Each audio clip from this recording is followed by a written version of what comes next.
तो हेलो बच्चों, स्वागत है आपका एक बार फिर से आपके प्यारे से YouTube चैनल पे। और मैं हूं मिस्टर डीसी शर्मा और आप देख रहे हैं madam Mantra by DC sir. तो बच्चों, आपने थंबनेल तो देख लिया होगा, आपको पता चल गया होगा कि थंबनेल में हम क्या बताने वाले हैं कि बायोलॉजी कैसे पढ़ें, वो भी बच्चों नीट का स्ट्रेटजी और प्लान अगर सही तरीके से बनाया जाए तो आप बायोलॉजी में 360 मार्क्स गेन कर सकते हैं बच्चों। तो चलिए शुरू करते हैं। अगर आप नए हैं तो आपका भी स्वागत है, आप पुराने हैं तो आपका भी बच्चों स्वागत है। चलिए शुरू करते हैं बच्चों। आपको इसमें मैं बताऊंगा कि क्या क्या आपको पढ़ना है, क्या क्या है ना, बायो में क्या क्या आपको पढ़ना होता है, तो सारी चीजें आपको बताई जाएंगी। डन। तो चलिए आपको बताते हैं। पहले बच्चों आपको हम बता देते हैं कि आपको सबसे पहले किस पे ध्यान रखना है। सबसे पहले आपको ध्यान रखना बच्चों, आपको बायोलॉजी की दो एनसीईआरटी बुक होती है। एक बेटा 11th की होती है और एक बेटा 12th की होती है। तो ये 11th में यूज हो जाएगी और ये बेटा 12th में यूज हो जाएगी। तो एनसीईआरटी तो आपको जरूर लेना है, ये मस्ट है। डन। 11th की एनसीईआरटी और 12th की एनसीईआरटी आपको लेना है और बेटा उस पर कवर कर लेना, क्योंकि वो जल्दी फट जाती है। तो सेफ रखना भी जरूरी है, क्योंकि वही आपकी जिंदगी बनाने वाली। ठीक। तो ये दो एनसीईआरटी की बुक होती है बच्चों, सस्ते में आती है, आप इसको ले सकते हैं। लेना पड़ेगा, लेना सकते नहीं, लेना पड़ेगा। अब बच्चों हम क्या करेंगे, कुछ चीजें आपको बताएंगे कि 11th की बायोलॉजी में क्या क्या पढ़ना है।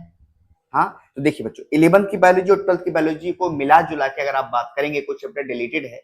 पहले 38 चैप्टर होता था, अब मुझे लगता है 35 या 34 हो सकता है। ठीक। तो 11th की बायोलॉजी में आपको लिविंग वर्ड पढ़ना होता है, ये छोटा चैप्टर होता है। ये बायोलॉजिकल क्लासिफिकेशन है, ये पढ़ना रहेगा। प्लांट किंगडम और एनिमल किंगडम, ये एक यूनिट में आते हैं। अब इस यूनिट का सबसे इंपॉर्टेंट चैप्टर बच्चों प्लांट किंगडम है और बायोलॉजिकल क्लासिफिकेशन है। इससे बच्चों सवाल 2 साल से नहीं आ रहा, लेकिन क्या इसको छोड़ दे? नहीं बच्चों, छोड़ना नहीं, पढ़ना है। ये रहा आपका एनिमल किंगडम। एनिमल किंगडम बच्चों क्या है? रट्टाफिकेशन है, इसमें बहुत सारे डायग्राम है। तो बच्चों इसको मेरे हिसाब से एक बार पढ़ लीजिए। तो इसके नीट के एक हफ्ते पहले इसको याद करना पड़ता है। बाकी क्लास में आप कभी भी इसको रिवाइज कर सकते हैं, कोई दिक्कत नहीं है, लेकिन बच्चों इसमें एग्जाम्पल बहुत ज्यादा है। डन। चलिए अब ये बच्चों morphology, morphology of plant, anatomy of plant और स्ट्रक्चरल ऑर्गेनाइजेशन इन एनिमल, ये थोड़ा सा बच्चों टिपिकल आपको लगता है, लेकिन बहुत आसान है। तो उसके बाद आप मार्फोलॉजी ऑफ प्लांट पढ़ेंगे। एनाटॉमी का मतलब होता है लीफ के अंदर की बातें आप पढ़ेंगे। एनाटॉमी मतलब रूट के अंदर, स्टेम के अंदर। और इसमें आप एनिमल टिश्यू पढ़ते हैं, इसमें कॉकरोच पढ़ेंगे, इसमें फ्रॉग पढ़ेंगे, एपिथेलियल कनेक्टिव, ये सब चीजें आप पढ़ेंगे। ठीक। उसके बाद बच्चों cell is basic unit of life, biomolecule और cell cycle and cell division. बच्चों जब भी आप बायोलॉजी स्टार्ट पढ़ना स्टार्ट करें, पहली बार अगर आप पढ़ रहे हैं, तो सबसे पहले आपको सेल चैप्टर पढ़ना चाहिए, उसके बाद सेल डिवीजन पढ़ना चाहिए, उसके बाद बायोमोलिक्यूल पढ़ना चाहिए। बेटा जो बायोमोलिक्यूल होता है, इसकी अगर हम बात करेंगे तो ये केमिस्ट्री के बेस पे बनाया गया है। सेल डिवीजन बच्चों थोड़ा सा टिपिकल है, लेकिन अगर आप अच्छे से पढ़ेंगे तो आपको समझ में आ जाएगा। उसके बाद बच्चों प्लांट फिजियोलॉजी आता है। बच्चे कहते हैं हमको ये समझ में नहीं आता बच्चों, लेकिन अगर मैं आपको पढ़ाऊंगा तो आपको बहुत बेहतरीन समझ में आ जाएगा। ठीक है। तो photosynthesis in plant, respiration in plant, plant growth development, ये पढ़ा जाता है। इसमें बच्चों मिनरल न्यूट्रिशन भी चैप्टर था। डन। ट्रांसपोर्ट इन प्लांट था, वो दोनों डिलीटेड है। इसलिए आपको प्लांट फिजियोलॉजी में फोटोसिंथेसिस पढ़ना है, रिस्पायरेशन पढ़ना और ग्रोथ और डेवलपमेंट पढ़ना। ठीक। उसके बाद बच्चों आपका आता है ह्यूमन फिजियोलॉजी, जिसमें से एक चैप्टर डिलीटेड है, जिसका नाम है डाइजेशन और एब्जॉर्प्शन। इसमें आप पढ़ेंगे हम सांस कैसे लेते हैं, हमारा ब्लड, हार्ट सब पढ़ेंगे, और किडनी के बारे में पढ़ेंगे, आप कैसे मूव करते हैं, लोकोमोशन मूवमेंट पढ़ेंगे, न्यूरल कंट्रोल कंडीशन पढ़ेंगे और केमिकल कोऑर्डिनेशन एंड इंटीग्रेशन पढ़ेंगे। इतने चैप्टर बच्चे हैं 11th के, सबको पढ़ना पड़ेगा, स्किप कुछ नहीं करना है बच्चों, और अच्छे से पढ़ना है, दिल लगा के पढ़ना है। डन। यस। अब बच्चों जब आप 12th में जाएंगे, अगर आप 12th में हैं तो आपको पता होगा ये सब पढ़ना रहता है। अगर आप 12th में जाएंगे तो आपको क्या पढ़ना होगा बेटा? 12th की टॉपिक बड़ी बड़ी है बेटा, थोड़ी सी बच्चों आपको टिपिकल लगता है, लेकिन अगर आप अच्छे से पढ़ते हैं तो कोई भी बात आपको टेंशन लेने की जरूरत नहीं है। मैं पढ़ाऊंगा, तुम्हारा भाई पढ़ाएगा, तुम्हारे सारे नंबर बनेंगे, फाड़ चिड़ देंगे बच्चों, फाड़ चिड़ देंगे बायो केस में। तो बच्चों आपको पढ़ना होगा sexual reproduction in flowering plant, जिसमें फ्लावर के बारे में बताया जाता है। ह्यूमन रिप्रोडक्शन के बारे में बात करेंगे बच्चों। फिर रिप्रोडक्टिव हेल्थ पढ़ेंगे, बहुत छोटे चैप्टर है इसमें।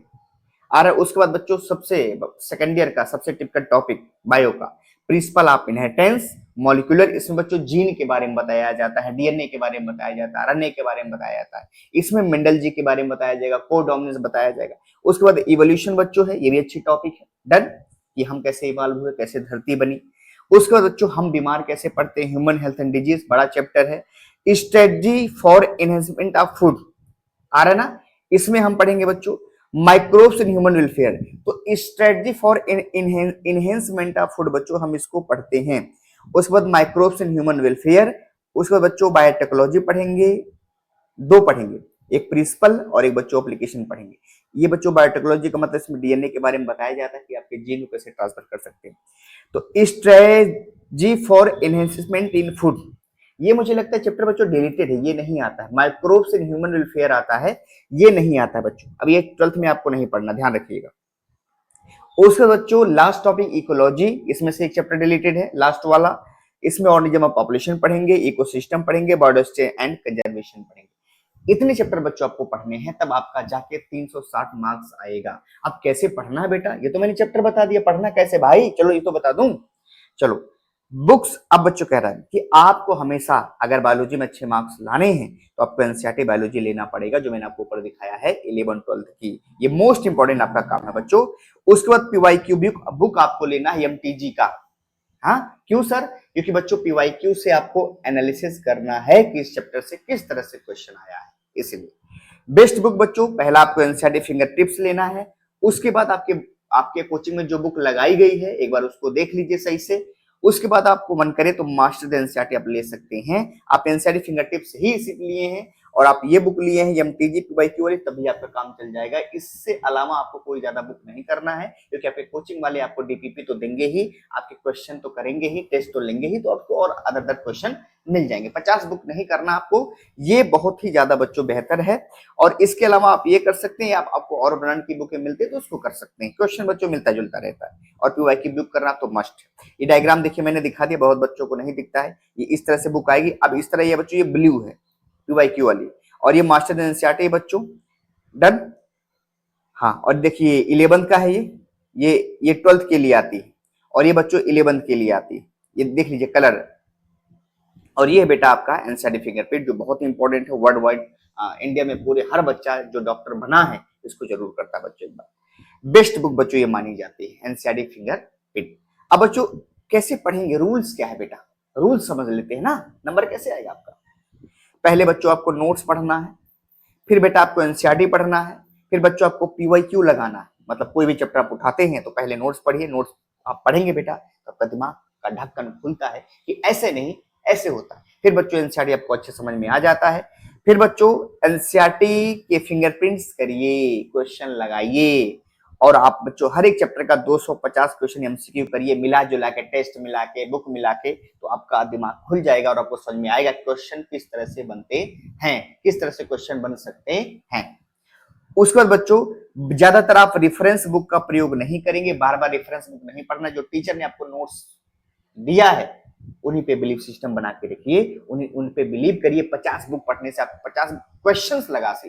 रेफरेंस बुक का मतलब इतना ज्यादा हाई भी आपको नहीं पढ़ना भाई, एमबीबीएस की चीजें आप नीट में क्यों पढ़ेंगे, सिंपल सी बात। तो बहुत हाई एडवांस आपको नहीं पढ़ना बेटा, सिर्फ नीट लेवल, क्योंकि जब आपका नीट का पेपर नजदीक आता बेटा तो 1 महीने में सब रिवाइज करना होता है। तो आप उसमें समझ में नहीं आएगा कि हम क्या एक्स्ट्रा पढ़ रहे हैं, क्या ऐसे पढ़ रहे हैं, तो आप समझ नहीं पाएंगे बेटा। आ रहा है।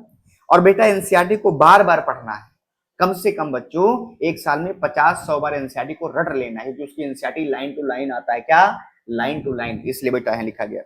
और highlight NCERT important line, NCERT की इंपॉर्टेंट लाइन आपको हाईलाइट करना होगा और उसको बार बार पढ़ना होगा, तो आपके बच्चों मार्क्स गेन करने की जो कैपेबिलिटी है बहुत ज्यादा हो जाएगी।